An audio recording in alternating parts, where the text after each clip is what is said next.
Oke, seperti yang kita lihat bersama, hari ini kita tidak bersama dengan Pastor Ronald dan Pastor Jen ya. Mereka lagi berada di Boston, lagi pelayanan di City Blessing yang di Boston.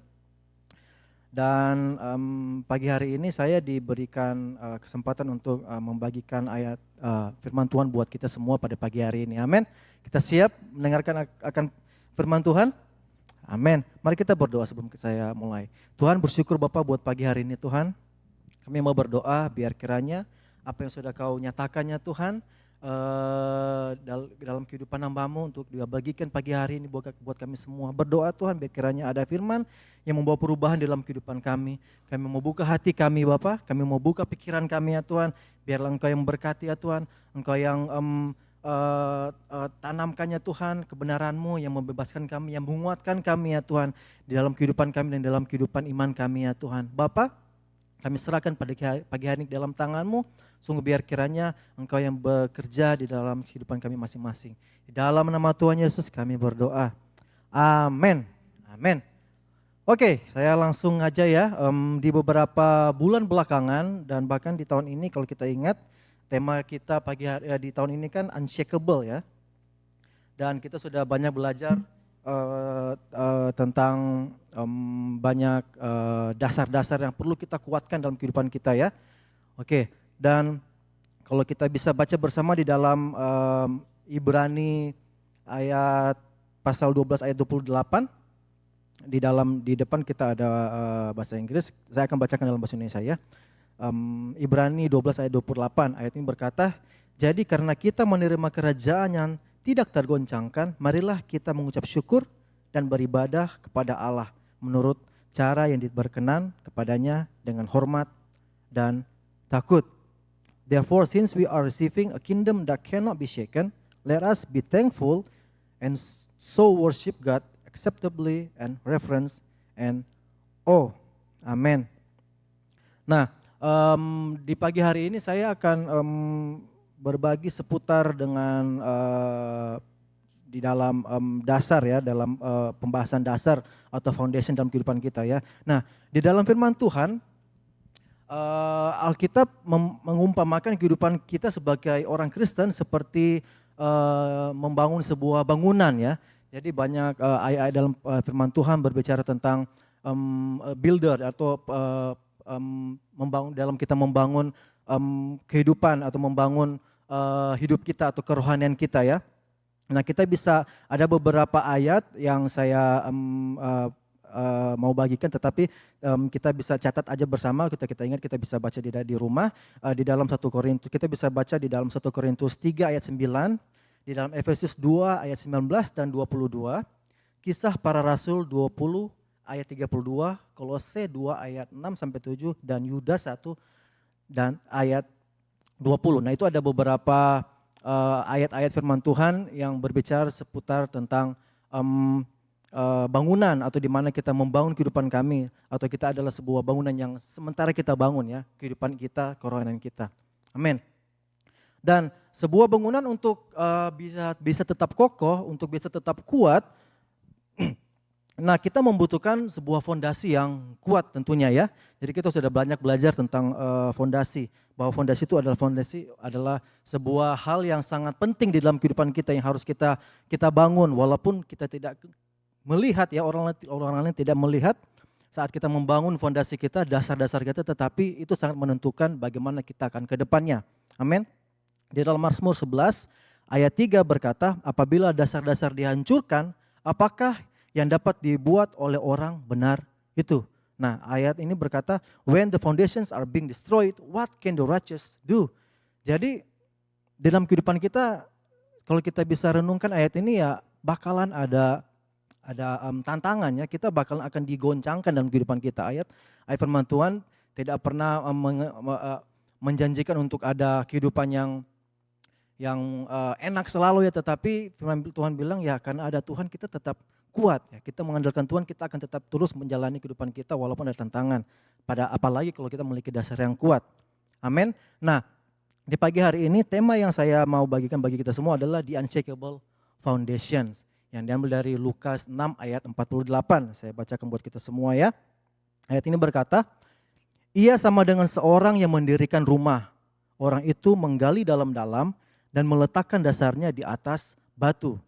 Ketika datang air bah dan banjir melanda rumah itu tidak dapat digoyahkan karena rumah itu kokoh dibangun. Amin. Jadi kita bisa baca bahasa Inggrisnya, kita baca sama-sama ya. Oke. 1, 2, 3. They are like a man building a house who dug down deep and laid the foundations on the rock. When the flood came and torrent struck that house, could be not shaken it because it was well built. Jadi karena rumah ini sangat dibangun di dalam dasar yang kuat, rumah ini nggak bakalan kokoh, nggak bakalan digoncangkan, nggak bakalan runtuh karena ada fondasi yang dibangun di atas batu. Nah, fondasi sebuah bangunan menentukan batas ketinggian dan struktur bangunan tersebut. Ya kita bisa Bapak Soron sempat bagikannya tentang hal ini, bagaimana sebuah fondasi itu menentukan tingginya bangunan, menentukan seberapa besar bangunannya. Jadi nggak bisa membangun rumah lebih besar daripada fondasinya ya. Tapi kita mesti membangun berdasarkan fondasi yang ada. Dan ketinggiannya juga menentukan, semakin tinggi kita bangun bangunan, semakin dalam fondasi kita akan harus bikin ya. Jadi the highest we go when we build buildings, the deeper the foundations we need to set. Amen. Jadi di dalam konteks kerohanian kita, fondasi juga sangat menentukan seberapa kokoh kehidupan kerohanian kita. Nah jadi karena banyak ayat membagikan tentang sebuah fondasi dalam kehidupan kita, saat kita membangun kehidupan kita. Nah kehidupan kita juga digambarkan sebagai kehidupan yang dibangun di atas fondasi. Jadi bangunan yang dia bangun ya. Jadi tetapi banyak dari kita orang Kristen juga mungkin saya percaya banyak dari kita memiliki visi ya, memiliki keinginan yang baik untuk kehidupan kita, untuk kerohanian kita ya. Siapa yang enggak punya visi yang baik ya, atau visi yang baik buat anak-anak kita? Pasti kita semua punya ya. Pengen melihat kehidupan kerohanian kita kuat dan kokoh ya, pasti ya. Nah, tetapi kita ingin dan kita juga ingin memiliki kehidupan yang nggak gampang untuk diombang-ambingkan, nggak gampang untuk dihancurkan oleh kuasa jahat. Nah, tetapi di dalam perjalanan kehidupan kita tahu ya iman kita akan diuji dan ada yang mungkin yang kita kenal, yang kita tahu, apa mungkin sekali-sekali kita juga mengalami kejatuhan ya. Bahkan ada mungkin hal yang kita bisa lihat, ada banyak orang yang jatuh bahkan dia susah untuk bangkit lagi. Karena kenapa? Ya mungkin karena fondasinya yang gak kuat yang dia bangun ya. Kita bisa perhatikan kehidupan kita saat ada tantangan, saat ada cobaan, ada ujian dalam kehidupan kita, respons kita seperti apa? Atau apa kita nggak pernah menyerah untuk percaya kepada Tuhan. Jadi fondasi dasar apa yang kita miliki sangat menentukan akan seberapa kita akan respons akan situasi yang kita hadapi dalam kehidupan kita. Nah, maka dari itu sangat penting untuk kita memiliki fondasi atau memiliki dasar yang benar. Amin. Oke. Jadi apa yang menjadi fondasi bagi kita orang percaya? Nah, saya baca dalam 1 Korintus 3 ayat 10 sampai 11. Amin. Ayat ini berkata, sesuai dengan kasih karunia Allah yang dianugerahkan kepadaku, aku sebagai seorang ahli bangunan yang cakap telah meletakkan dasar dan orang lain membangunnya terus di atasnya. Tetapi tiap-tiap orang harus memperhatikan bagaimana ia harus membangun dasar di atasnya. Karena tidak ada seorang pun yang dapat meletakkan dasar lain daripada dasar yang telah diletakkan, yaitu Yesus Kristus. Amin. Jadi dasar kita apa? Jelas Allah yang berkata adalah Yesus Kristus itu sendiri. Nah, tidak ada hal yang lain, tidak ada orang lain yang bisa menggantikan akan Yesus Kristus, ya. Oke. Jadi Yesuslah yang menjadi dasar kehidupan kita dan dasar dari gerejanya. Oke. Nah, gerejanya itu adalah kita bisa belajar juga, gereja itu adalah kita masing-masing adalah gereja Tuhan. We are the church. Amen. So, jadi sebagai gereja, as a church, we need to have a true foundations. Oke, kita harus memiliki fondasi yang benar di dalam kehidupan kita. Nah, di dalam Matius 16 adalah bagian yang penting karena di sini pertama kali kata gereja keluar dari perkataan Yesus. Jadi the true foundation of the Christian church is Jesus Christ himself. Nah, and then in this Matthew 16, this is where Jesus Christ mentions about a church. So this chapter, this passage is really important to all of us. Okay? Nah, ayat ini berkata, Matius 16 ayat 15 sampai 19. Lalu Yesus bertanya kepada mereka, "Tetapi apa katamu? Siapakah aku ini?" Maka jawab Simon Petrus, "Engkaulah adalah Mesias, anak Allah yang hidup." Kata Yesus kepadanya, "Berbahagialah engkau Simon bin Yunus, sebab bukan manusia yang menyatakan itu kepadamu, melainkan Bapa-Ku yang di sorga. Dan aku pun berkata kepadamu, engkau adalah Petrus, dan di atas batu karang ini aku akan mendirikan jemaatku, dan alam maut tidak akan menguasainya. Kepadamu akan kuberikan kunci kerajaan sorga. Apa yang kau ikat di dunia ini akan terikat di sorga, dan apa yang kau lepaskan di dunia ini akan terlepas di sorga." Di dalam ayat 18 berkata, verse 18, "And I tell you that you are Peter, and on this rock I will build my church, and the gates of Hades will not overcome it." Amin.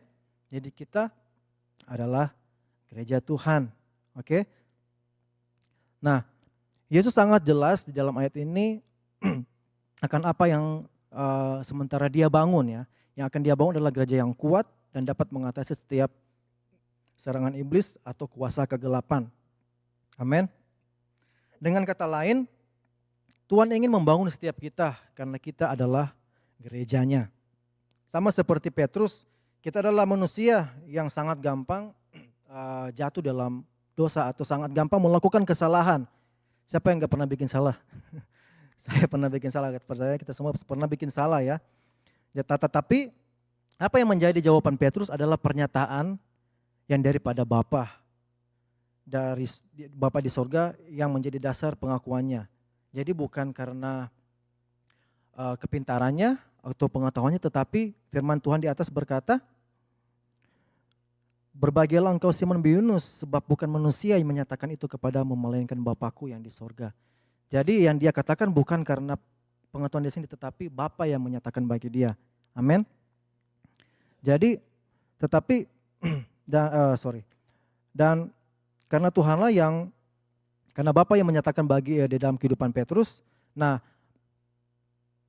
dan Petrus dan setiap murid-murid Tuhan Yesus juga, mereka sebagai orang biasa, mereka juga bisa dipakai Tuhan ya karena mereka mendasarkan akan iman mereka, kerohanian mereka kepada Tuhan. Jadi karena apa yang dinyatakan oleh Petrus ini adalah bukti yang mana kehidupan Kristus, kehidupan Allah Bapa dalam kehidupan mereka sangatlah penting karena di mana di situ Bapa akan memakai mereka, Bapa yang menjadi dasar kehidupan mereka, Kristus yang menjadi dasar kehidupan mereka. Jadi setiap murid Kristus yang menjadi dasar kehidupan mereka adalah Yesus itu sendiri. Amin. Nah, di dalam 1 Korintus 10 ayat 4 berkata, "Dan mereka semua ini minum minuman rohani yang sama, sebab mereka minum dari batu karang rohani yang mengikuti mereka. Dan batu karang itu ialah Kristus. And they drank the same spiritual drink, for they drank from the spiritual rock that accompanied them, and the rock was Christ." Jadi dasar kehidupan mereka adalah Kristus sendiri karena mereka selama Yesus ada di dunia ini, di situ mereka dibangun, mereka diletakkan setiap dasar-dasar yang benar dalam kehidupan mereka ya. Jadi yang membuat mereka sebagai murid yang berkuasa karena ada dasar-dasar yang kuat yang mereka yang Tuhan letakkan dalam kehidupan mereka. Nah, dan juga di dalam Mazmur 18 ayat 3 berkata, "Ya Tuhan, bukit batuku, kubu pertahananku, dan penyelamatku. Allahku, gunung batuku, tempat aku berlindung. Perisaiku, tanduk keselamatanku, kota bentengku. Ada banyak hal yang bisa kita andalkan dalam kehidupan kita ya, Tuhan Yesus dalam kehidupan kita ya. Allah ini berkata, Tuhan adalah bukit batuku, kubu pertahananku, penyelamatku, Allahku, gunung batuku, tempat aku berlindung. Perisaiku, tanduk keselamatanku, kota bentengku. Saat kita baca atau kita dengar ayat ini, apa kita enggak senang ya? Senang enggak kita baca ayat ini? Kita punya Allah yang sangat, kalau kita baca ini, kita jadi kayak ada secret service ya. Atau ada orang yang ada berjalan dengan kita enggak usah takut karena ada Tuhan bersama dengan kita ya. Nah, sekarang kita telah mengetahui apa yang menjadi dasar di dalam kehidupan kita sebagai orang percaya. Dan kita tahu dasar kita adalah Yesus Kristus. Ya, amin. Nah, tetapi jadi bagaimana dasar itu diletakkan di dalam kehidupan kita? Jadi, how is the foundations laid in our life? Jadi bagaimana kita meletakkan dasar itu dalam kehidupan kita? Bagaimana kita cara menjadikan Tuhan Yesus sebagai dasar kehidupan kita? Nah, kita akan belajar dari Matius 16 ya. Ada beberapa hal yang kita bisa pelajari dari pernyataan yang daripada Petrus yang bisa kita akan belajar bersama. Ada 4 hal yang mau saya bagikan. Nah, di dalam yang pertama, jadi dasar yang pertama yang menjadi cara bagaimana kita meletakkan dasar kehidupan kita, yang pertama adalah konfrontasi atau confrontation ya. Jadi confrontation, a direct personal encounter with Jesus. Jadi pengalaman pribadi dengan Yesus. Nah, apa yang Petrus alami adalah pertemuan atau perjumpaan yang langsung dengan Yesus. Dan juga bersama dengan murid-murid ya. Nah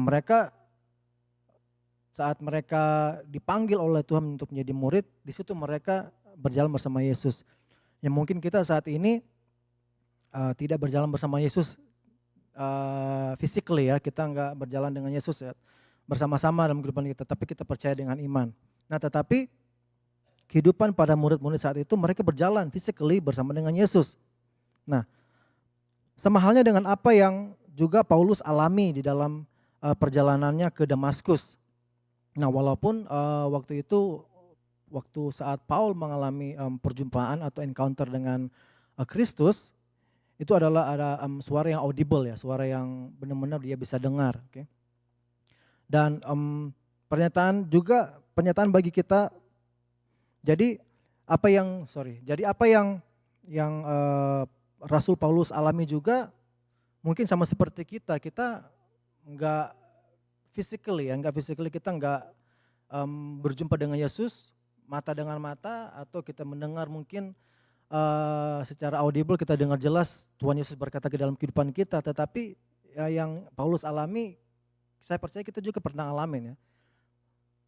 Nah, saya percaya ada enggak yang pernah merasa Tuhan berbicara melalui ayat ini, atau Tuhan berbicara memberikan sebuah inspirasi di dalam hati kita. Saya percaya kita mengalami hal seperti itu ya, atau Tuhan mungkin pakai orang lain untuk berbicara dalam kehidupan kita. Nah tapi pertanyaannya buat kita semua, buat kita Yesus itu siapa gitu? Dan juga pernahkah kita mengalami pengalaman secara pribadi bersama dengan Yesus? Ada pengalaman nggak kita? Pernah nggak kita mengalami pengalaman? Atau kita cuman terlalu sibuk dengan aktivitas kita ya? Kita nggak ada waktu ya untuk bersama Tuhan, untuk kita mengalami ya. Karena pengalaman bersama Tuhan itu kita nggak bisa hanya untuk maksudnya ke gereja itu nggak cukup, atau berdoa pagi mungkin nggak cukup, tetapi kita harus dikasih effortnya. Nah, mungkin kalau kita ngelihat kehidupan pada murid-murid Tuhan Yesus zaman dulu ya, mereka mungkin kalau kita lihat ya bersyukur ada bersama Tuhan Yesus ya. Tapi kita nggak tahu kalau Tuhan Yesus ada saat ini, kita berjalan sama dengan Tuhan Yesus, bagaimana kita nanti. Tetapi kita bersyukur kalau Tuhan sudah memberikan kita Roh Kudus ya. Dan kita percaya Roh Kudus ada bersama dengan kita. Nah, tetapi kalau kita nggak pernah bangun hubungan kita dengan Roh Kudus, bagaimana kita mau mengalami Tuhan? How we can encounter Christ or His Spirit if we never have the time to spend time with Him? Oke, jadi sangat penting untuk kita menyediakan waktu bagi Tuhan. Nah, dan terlebih saat dimana kita, apa yang kita masukin di dalam telinga kita, apa yang kita masukin di dalam pikiran kita, apa yang kita scroll di dalam handphone kita, itu secara nggak langsung kita nggak sadar itu masuk dalam pikiran kita dan kehidupan kita. Tapi kalau kita nggak pernah balance itu dengan firman Tuhan, bakalan kehidupan kita tuh akan seperti, kemungkinan akan seperti orang yang gampang digoyahkan gitu. Kalau ada tantangan kuat, bakalan cepat jatuh atau mungkin akan sulit untuk bangkit lagi. Atau mungkin bisa nyalakan seseorang atau nyalakan siapa gitu ya. Nah, tetapi kita mau biar kita bisa mengalami encounter, kita bisa mengalami perjumpaan dengan Kristus. Amin. Caranya bisa bagaimana? Kita bisa cara dengan kita siapin waktu buat Tuhan. Kita punya desire ya, kita punya keinginan, kerinduan untuk datang, untuk ngalamin Tuhan, untuk berdoa, kita mengutarakan hati kita, jadi kita sama seperti suami istri, sama seperti kita dengan teman, kita untuk lebih kenal teman kita pastikan main sama mereka, kita jalan-jalan sama mereka ya. So the more we know the person, how we can know the person better. We need to be friend with them. We need to hang out with them. We need to, maybe play together, So it's really simple, but yet sometimes spending time with God it's challenging for all of us. Amen. Saya juga ngalamin ya. Tapi we need to put an effort. Jadi kita harus mengusahakan untuk kita menyiapin waktu, untuk kita bisa mengalami pengalaman dengan Tuhan. Siapa yang nggak pernah? Pertanyaan saja ke saya berikut, rindu nggak kita ngalami Tuhan berbicara dalam kehidupan kita? Ada nggak yang pernah punya keinginan untuk Tuhan, atau pernah berdoa nggak, Tuhan ngomong dong sama saya, God please speak to me? Pernah nggak berdoa seperti itu? Pernah ya? Nah berarti itu ada sebuah kerinduan dan itu tetap kita kejar. Nah jadi spend time with Him. Oke. Jadi yang kedua adalah pewahyuan. Nah pewahyuan yang langsung yang dari surga, apa yang juga Petrus alamin bukan karena kepintarannya dia atau pengetahuannya dia, tetapi karena Bapa yang menyatakan bagi dia. Nah sebelum murid-murid Yesus hanya mengenal dia sebagai anak dari Maria dan Yusuf, tetapi apa yang Petrus terima bukan karena pengertian atau pengetahuan pribadinya, melainkan pewahyuan daripada Roh Kudus. Dan juga roh yang sama ada bersama dengan kita saat ini. Nah, yang saya mention tadi, sebelum murid-murid Yesus mengenal Tuhan Yesus sebagai Tuhan dan anak Allah, mereka hanya mengenal dia sebagai anak dari Maria dan Yusuf ya. Jadi mereka nggak pernah tahu sampai mereka berjumpa atau encounter with Him, sampai mereka berjalan bersama dengan dia, dan di situ Bapa mewahyukan. Contohnya pada Petrus ya, Tuhan menyatakan itu di dalam hati Petrus, sehingga saat Tuhan Yesus bertanya siapa aku, yang dia nyatakan bukan karena pengetahuannya dia, tetapi karena Bapa yang memberikan bagi dia. Jadi pewahyuan itu sangat penting. Nah untuk bisa kita mendengarkan, untuk kita bisa mendapatkan pewahyuan yang daripada Bapa, ya balik lagi caranya apa teman? Ya gampang ya, tadi kita harus ya baca firman Tuhan ya, kita spend time sama Tuhan juga. Jadi untuk kita bisa mengenal suara Tuhan seperti apa, ya bagaimana kalau kita nggak pernah tahu suara Tuhan? Ya berarti kan kita nggak bakalan pernah mengerti. Nah, aku ingat contoh yang daripada Pastor Riz sempat kasih contoh waktu itu. Kalau lagi di kerumunan banyak orang, katanya mamanya aja batuk berapa 10-15 meter dari banyak orang, dia nggak bisa dengar. Dia batuk aja dia bisa tahu itu suara mamanya gitu. Nah, berapa dari kita tahu kalau saat kita di rumah contohnya suami istri atau anak-anak, saat kita dengar ada yang turun tangga dari atas, kita bisa tahu ya siapa itu yang turun tangga ya. Tuk tuk tuk tuk tuk tuk atau pelan-pelan gitu. Oh ini, oh that's him. Oh that's for example my son. Oh that's Gandewa. Atau cuma turun tangga aja bisa ketahuan itu siapa gitu. Nah karena kenapa? Karena setiap hari kita bersama dengan mereka ya. Kita hidup bersama dengan mereka. Jadi untuk kita bisa tahu itu suara Tuhan, ini benar nggak pewahyuan dari Tuhan atau pewahyuan saya sendiri atau pewahyuan orang lain. Nah caranya bagaimana ya, kita tinggal bersama Tuhan Yesus, kita bangun hubungan dengan dia, kita ya harus tetap punya kerinduan untuk membangun kehidupan kita di dalam Yesus, amin.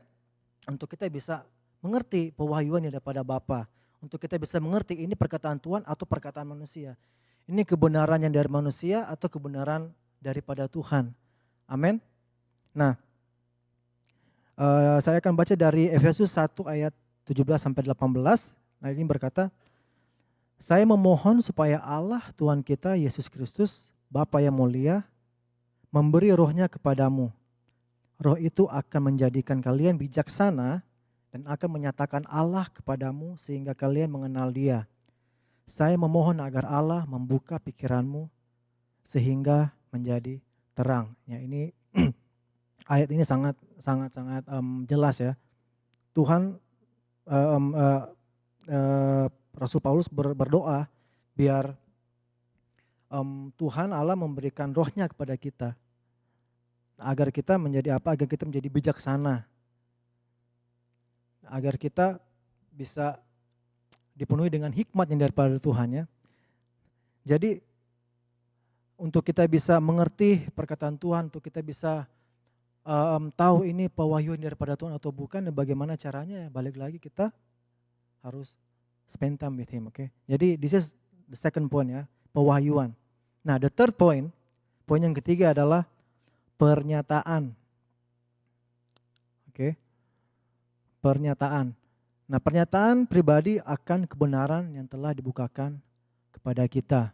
Jadi acknowledgement. A personal acknowledgement of the truth which has been revealed. Oke. Jadi saat kita mengaku berarti setuju dan menerima kebenaran yang telah dibukakan. 2 Timotius 1 ayat 12 berkata, itulah sebabnya aku menderita semuanya ini. Tetapi aku tidak malu karena aku tahu kepada siapa aku percaya.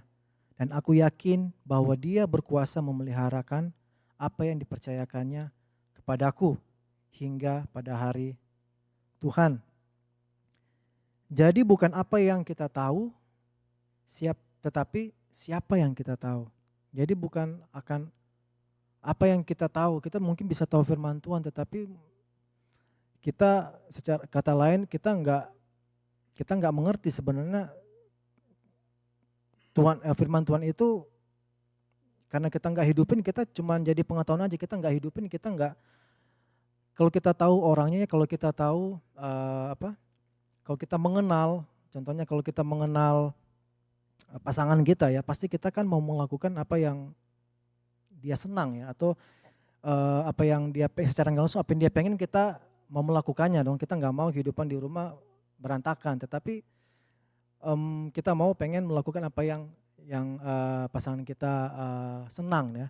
Nah, begitu juga dengan kehidupan kita di dalam Tuhan. Jadi untuk kita bisa melakukan apa yang Tuhan mau, ya kita lebih mengerti siapa Tuhan, apa yang Dia mau dalam kehidupan kita. Nah, Paulus tidak berkata aku tahu apa yang aku percaya, tapi dia berkata aku tahu siapa yang aku percayai. Nah, balik lagi, dia bukan hanya, mungkin dia datang dari latar belakang yang orang pintar ya, dia belajar pengetahuan, tetapi saat dia mengalami pengalaman atau encounter dengan Tuhan, waktu di perjalanan ke Damaskus, di situ dia mengalami Tuhan secara langsung, dan dia encounter, dan kehidupan dia benar-benar berbalik 180 derajat ya. Dan melakukan kebenaran, bukan hanya menjadi pengetahuan dalam kehidupan dia. Nah, Iman Paulus diletakkan bukan kepada filosofi atau kepada gereja, atau dia dulu kan, walaupun dulu dia bertumbuh di dalam sebagai orang yang pintar ya. Nah, tetapi saat dia mengalami encounter, dia melupakan itu semua dan dia memulai dasarnya di dalam Yesus Kristus. Dan dasarnya dia adalah pada seorang pribadi yang adalah Yesus Kristus, bukan lagi kepada filosofi, bukan lagi kepada gereja, atau bukan lagi kepada hal yang dia pernah dia dapatkan sebelumnya. Amin. Nah, dan juga iman Paulus, ya dia letakkan dalam Yesus Kristus. Walaupun dia tidak pernah berjalan bersama dengan Yesus saat Yesus berada di dunia, tetapi dia dia adalah orang yang kuat, orang yang tidak gampang digoyahkan karena pengalaman, perjumpaan dia bersama Tuhan Yesus. Jadi dia adalah orang yang kalau kita ingat dia ngalamin kapal karam, dia ngalamin di penjara, dia ngalamin banyak hal yang sebelumnya kalau dia nggak ngikutin keinginan daripada Tuhan Yesus, mungkin dia nggak bakalan ngalamin hal seperti itu ya. Karena kan kehidupan dia seperti itu, waktu zaman dulu kan malah dia mau memenjarakan orang-orang percaya. Tetapi saat dia mengalami Tuhan, kehidupannya berubah. Nah, di situ di mana dia benar-benar melupakan kehidupan dia yang lama dan mengikuti Yesus. Walaupun dia nggak mengalami seperti apa yang murid-murid Yesus alamin, berjalan bersama Yesus setiap hari ya. Tetapi yang bikin dia tetap kuat karena pengalaman dia bersama dengan Yesus. Amin. Jadi untuk kita bisa kuat, kita harus alamin Tuhan Yesus. Bukan hanya waktu saat kita lahir baru pertama kali berapa 15 tahun 10 tahun yang lalu ya. Karena kehidupan kita tetap terus berjalan, kita ngalamin tantangan. Balik lagi tadi aku bagikan, kalau fondasi kita nggak kuat saat kita ngalamin tantangan, berapa banyak kita kadang ke gereja atau kadang kita ngalami kesulitan, kadang jujur pernah ngalamin kayak aduh lagi nggak enak nih atau lagi banyak tantangan masalah, kadang kalau kita nggak punya pengertian yang benar, kita ya bahkan ke gereja aja kita kadang nggak usahakan gitu ya, karena terlalu banyak yang kita alamin, pikiran kita dipenuhi dengan tantangan, banyak hal yang kita hadapi, bikin kita jadi mau bahkan ke gereja aja tuh jadi malas gitu. Nah, bagaimana kita bisa mengalami apa yang murid-murid Yesus alamin, walaupun dengan dikejar, mau dibunuh, atau Paulus alamin mau dipenjarakan, tetapi mereka tetap kuat. Dan sampai saat ini kalau kita bisa ada di sini ya karena apa yang mereka lakukan ya. Nah, kita bisa ada di sini, kita jangan take it for granted, kita jangan sampai kita hanya terperangkap dengan berkat Tuhan yang kita terima saat ini, tetapi kita kejar pengalaman kita bersama dengan Tuhan, kita kejar hubungan kita dengan Tuhan, karena di situ kita bisa mengerti apa sih hati Tuhan buat kita. Karena kehidupan kita bukan hanya sampai contohnya kita semua ada di sini, ada di negara ini ya. Saya percaya Tuhan bukan cuma sampai panggil kita kita cuma mau sampai di sini, bekerja di tempat ini atau mau hidup di tempat ini, tetapi lebih daripada itu ada yang mau Tuhan kerjakan. Nah, caranya bagaimana ya? Kita kejar apa yang Tuhan mau dalam kehidupan kita.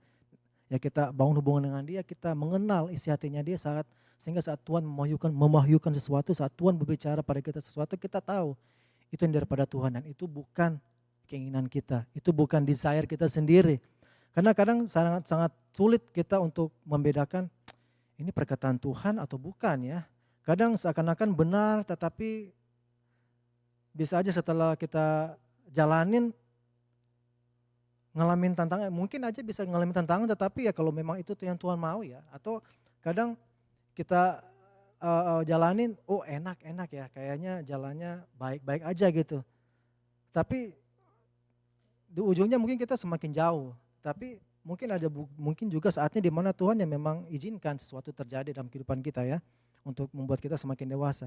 Nah, tapi kalau itu yang Tuhan mau dalam kehidupan kita, kita kan nggak mau ya, mungkin ada tantangan dan kayak mau keluar dari zona nyaman kita.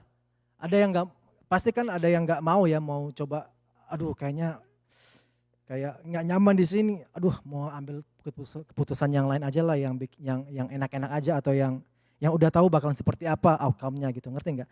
Jadi kecenderungan karena kita mau menghindar sebuah ujian, kita mau menghindar kayak kayak hal-hal yang sebenarnya membangun kita, tetapi memang sulit mungkin, tetapi ya di situ kita akan harus tetap dibangun ya, karena mengikuti Yesus, balik lagi mengikuti Tuhan ya, seperti apa yang Tuhan sendiri aja mati bagi kita. Murid-murid Yesus juga apa yang mereka alamin ya, kita belajar, mereka juga tetap mati ya. Ada yang ngalamin persecution ya, ngalamin dibunuh secara nggak layak, tetapi ya mereka adalah orang-orang murid-murid yang sampai saat ini kita pelajarin apa yang pengalaman mereka dengan Yesus ya. Nah kita juga, saya berdoa biar kita semua juga bisa memiliki kehidupan yang kuat. Kita nggak takut untuk kita nggak takut untuk mengambil keputusan atau jalan yang Tuhan mau, yang mungkin kita tahu sulit atau ada tantangan di situ, tetapi ya kalau itu yang Tuhan mau, biar kita melangkah dengan iman, kita melangkah dengan pasti, karena kita tahu ada Tuhan bersama dengan kita. Karena fondasi kita kuat, kita tahu kita nggak bakalan, walaupun ada tantangan, saya percaya dengan Yesus, dengan Tuhan akan membukakan jalan bagi kita.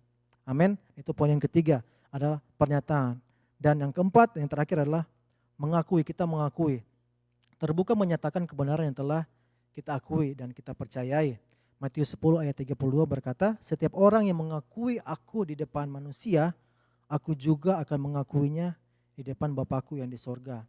Roma 10 ayat 9-10, saya sering kasihin aja, saat ini kita mengaku dengan mulut kita mendapatkan keselamatan. Karena kita mengaku Tuhan sebagai Tuhan Yesus Selamat, di situ kita mendapatkan keselamatan.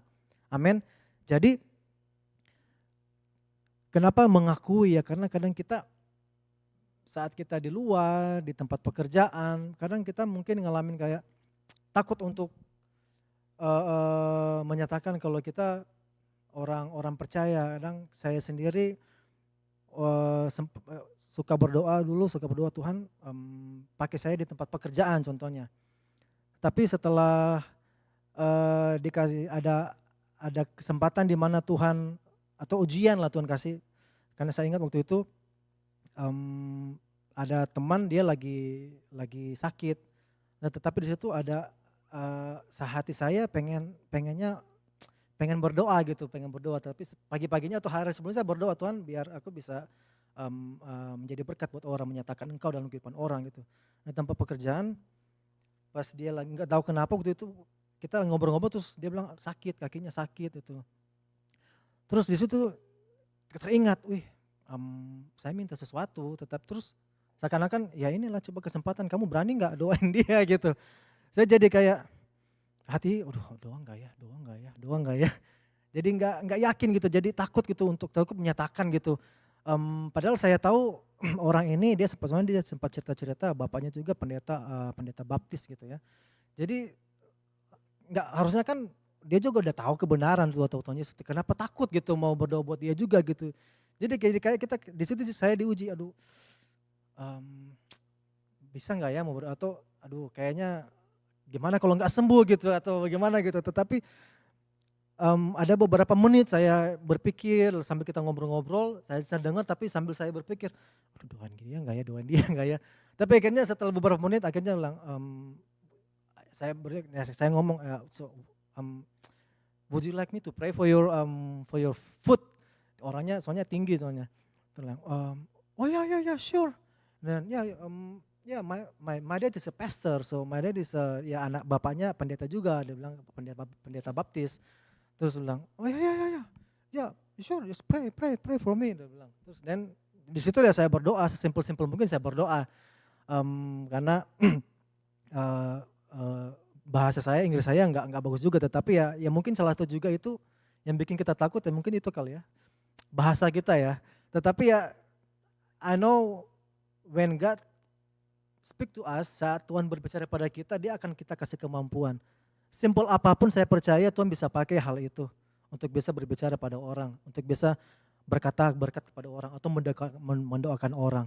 Jadi situ saya berdoa dan simpel, cuma singkat saya berdoa, amin. Dia bilang thank you thank you ya sudah doain gitu. Bilang, oh ya sama-sama, bilang ayo welcome, gue bilang. Dan dari situ setelah ngalamin itu kayaknya lega gitu, oh bisa ya berdoa buat orang yang di tempat pekerjaan atau di orang yang bukan orang Indonesia gitu. Tetapi di situ ya pengalaman di mana saat kita berdoa minta sesuatu, Tuhan menyatakan, Tuhan berbicara atau Tuhan apa yang kamu mau untuk saya lakukan. Nah saya percaya saat kita berdoa sesuatu hal seperti itu, nah saat diuji kita, pasti kita bakalan ngalamin di mana kita bakalan diperhadapkan hal seperti itu. Ini kita berani nggak untuk menyatakan? Berani nggak kita untuk mendoakan orang? Nggak usahlah orang English speaking ya, nggak usah orang Amerika. Sesama kita aja contohnya ya. Ya kita doakan nggak pasangan kita gitu. Berani nggak kita doakan pasangan kita atau anak-anak kita? Ya nggak usah jauh-jauh lah. Tetapi ya di situ kita menyatakan karena apa yang kita nyatakan kita confess, what we pray for them, for our kids, for our spouses. That's where they know that we have the right foundations. Ya, saat kita berdoa sesuatu buat mereka, di situ mereka tahu, oh contohnya papa saya, oh mama saya, berarti mereka percaya pada Tuhan. Itu adalah dasar ya, yang buat mereka tuh, oh if they have that foundation, I want to have that foundation. Jadi karena kehidupan kita jadi saksi juga buat mereka. Ya terlebih bagi orang lain di luar ya. Jadi kita nggak mau malu, kita nggak mau takut untuk mengakui kita sebagai orang percaya ya. Kita nggak mau malu untuk orang tahu, oh saya orang Kristen gitu. Karena saat kita mulai memiliki fondasi yang kuat, kehidupan kita, perilaku kita, tutur kata kita harusnya seperti apa yang Tuhan mau. Nah karena kita mengisi kehidupan kita, pikiran kita dengan kebenaran firman Tuhan. Dan saat Tuhan menyatakan sesuatu dan kita nyatakan bagi orang lain, saya percaya kalau saat itu perkataan daripada Tuhan, saya percaya itu akan memberkati mereka. Amin. Jadi seluruh perjalanan kehidupan kekristenan didasarkan dalam hubungan kita. Jadi relationship bersama Tuhan. Jadi seluruh kehidupan kita berdasarkan akan hubungan bersama dengan Bapa. Jadi bangun hubungan dengan Dia untuk kita bisa memiliki fondasi yang kuat. Jadi saat Tuhan menyatakan sesuatu, kita berani dan kita nggak takut. Kita nggak takut untuk bertindak. Amin. Nah, jadi ingat yang pertama konfrontasi, pewahyuan, pernyataan dan pengakuan atau mengakui. Jadi melalui 4 hal ini Tuhan akan menyatakan dasar-dasarnya yang lebih lagi. Nah, saya berdoa juga untuk saya bisa bagikan hal yang lebih lagi tentang hal yang dasar-dasar atau fondasi ini, dan biar saat kita belajar lebih lagi, saat saya diberikan kesempatan untuk membagikan firman Tuhan lebih lagi, biar ayat firman ini benar-benar menjadi dasar yang kuat, kita semakin dalam, kita semakin mengerti kenapa kita memiliki dasar Yesus Kristus. Jadi Christ is the unshakable foundation. Kenapa kita menjadikan Kristus sebagai dasar kehidupan kita. Dan apa sih alasannya kenapa kita memiliki Kristus sebagai dasar. Amin. Nah jadi itu saja yang mau saya bagikan. Biar kita saat ini dan ke depan kita tetap terus bangun kehidupan kita untuk memiliki dasar yang kuat. Amin. Amin. Mari kita berdoa. Tuhan, kami bersyukur Bapak buat pagi hari ini ya Tuhan. Berdoa biar kebenaran-Mu benar-benar membukakan ya Tuhan pengertian kami akan Engkau, siapa Engkau ya Tuhan. Biar sungguh kebenaran-Mu ya Bapak memerdekakan kami ya Tuhan. Biar kebenaran-Mu benar-benar membukakan ya Tuhan dengan siapa kami berjalan ya Tuhan, sehingga kami tidak takut dalam kehidupan kami. Biar sungguh kami semakin dalam mengenal Engkau, sehingga fondasi kami ya Tuhan, dasar kami, iman kami semakin kuat di dalam Engkau.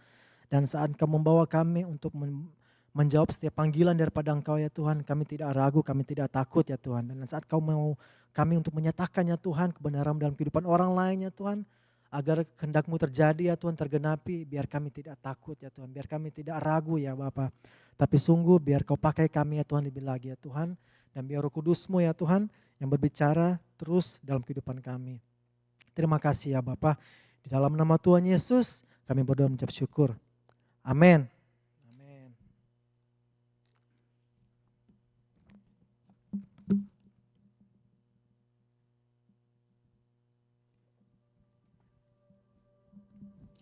semua, ada